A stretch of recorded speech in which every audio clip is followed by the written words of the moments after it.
Naging matagumpay ang isinagawang Second Security Task Force meeting kaugnay sa gaganaping 2025 Bangsamoro Autonomous Region Muslim Mindanao Parliamentary Elections sa Cotabato City.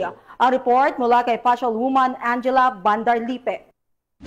Isang matagumpay na Second Security Task Force meeting ang isinagawa bilang paghahanda sa nalalapit na 2025 BARM Parliamentary Elections na ginanap sa M. Manors Hotel and Convention Center, Cotabato City nito lamang 17 ng Setyembre taong kasalukuyan.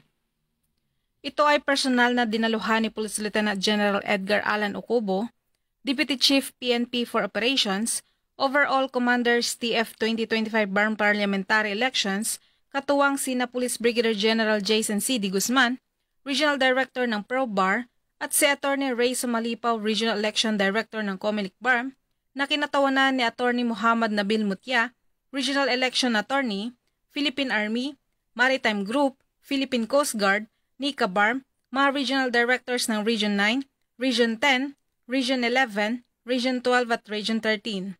At iba pang ahensya upang pagtibayan ng mga plano at estratehiya para sa darating na halalan. Naging talakayan sa naturang pagpupulong ang security assessment, threat identification, deployment plans, coordination mechanisms, logistical preparations na kung saan ito ay nakatuon sa pagtitiyak ng kahandaan ng lahat ng ahensya upang maging mapayapa, ligtas at maayos ang pagdaraos ng 2025 BARM Parliamentary Elections. Isa rin itong paraan upang palakasin ang koordinasyon at pagtutulungan ng lahat ng ahensya upang mapangalagaan ng mga botante, kandidato at electoral personnel at upang matupad ang layunin ng pagkakaroon ng isang mapayapa, patas at malinis na halalan sa rehiyon.